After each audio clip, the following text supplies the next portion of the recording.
Hi guys, Chad here from OneBody Wellness, and just want to go over one very important question that we get asked quite a lot here. And the question is, how do I engage my core? Well, first off, before we even get into that, I want to ask you, do you even know what your core is? Normally when we ask this question to new clients and potential clients, they will say, this is my core. And in fact, that's an aspect of your core. Simple way to think about it is an apple, for example. You have a nice juicy apple, you eat it around, and you're left with your apple core.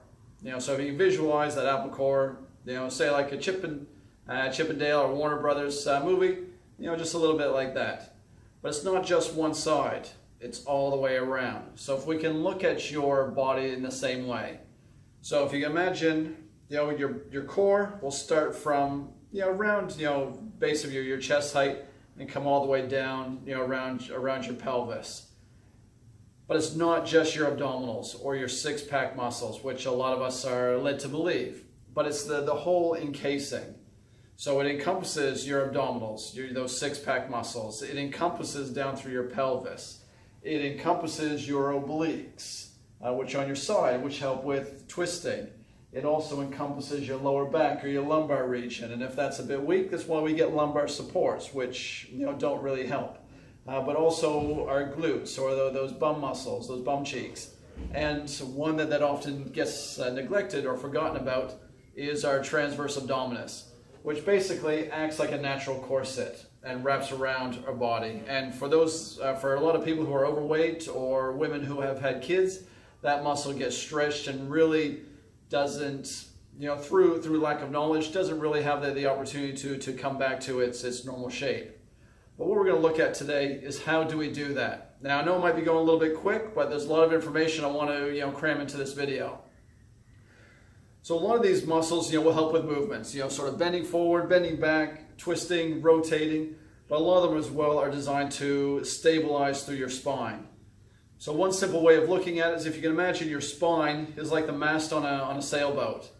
And so you've got a line from the top of the mast down to the front of the boat or to the bow, which kind of mimic your abdominal muscles. You've got a line that goes from the top of the mast down to the stern or the back of the boat, and then port and starboard sides as well. So just imagine what would happen if one of those ropes was really tight, say the one going down to the front, and the one going down to the back was quite loose and slack. Exactly. The mast would be pulled forward. So it's no different. When our abdominals are really tight, whether because we do a lot of crunches or sit-ups, and we neglect the lower back because we can't see it, or we sit in an office chair all day long, and so we sort of slouch and hunch over because shoulders are forward, we're typing away on a keyboard, these muscles through our lower back gets weak. Essentially, that's just a recipe for disaster, because just like the mast, if it's too tight out the front, it's just going to pull the mast over and the ship isn't going to function very well. Same with your spine. It gets pulled out of whack, because muscles are pulling unevenly, discs start to slip, bulge, picking things up becomes a challenge. So what we want to do is allow those muscles that are there for a reason to pull evenly so that we can rotate evenly, as well as move a lot more efficiently. And when we learn how to strengthen through your middle, it's going to allow you to work on everything else a lot more effectively. Upper body is going to improve because we're engaging all of the muscles as opposed to just some, or just the ones that we're working. A couple ways that we can look at on how to engage those. We'll get to that in a second, but I want to just sort of have a little bit of a quick rant. And why I decided to do this video is because I've watched a lot of videos on how to engage your core, and so many of them, 99% of them, miss the plot. A lot of them say, draw up. Well, all right, well that draws up, but that does nothing for your lower back. It says draw in, use a string, pull towards your spine, or draw your belly button in towards your spine. But if you try that, you can feel those muscles. Yes, the abdominals engage, but these muscles are still soft. What we want to do, some people say engage your glutes, or those bum cheeks. Yes, that's one aspect.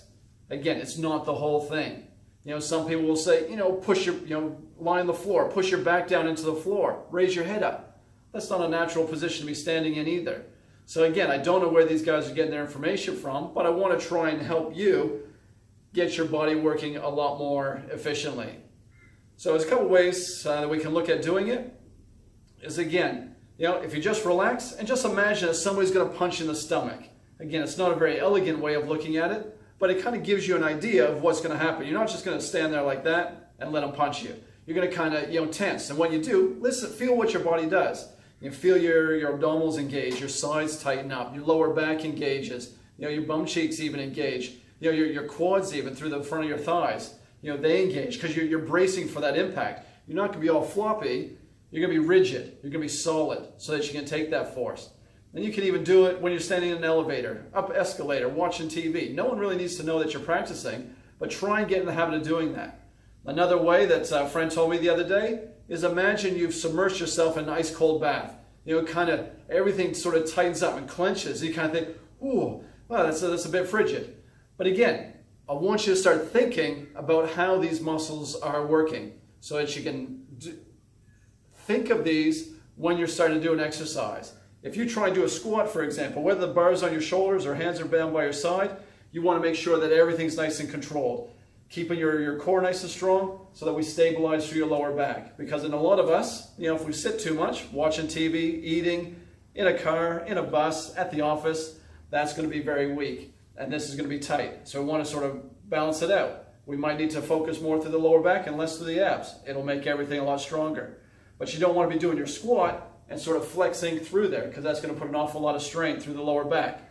So I just want you can practice it now or when you're doing your exercises, regardless. Anytime your body is moving, engage through that core. You'll hear our trainers talk about it all the time because it's very important. But now hopefully you know. If you're not sure, go back, rewind it. If you have any questions, leave a comment below and we'll do it in a future video.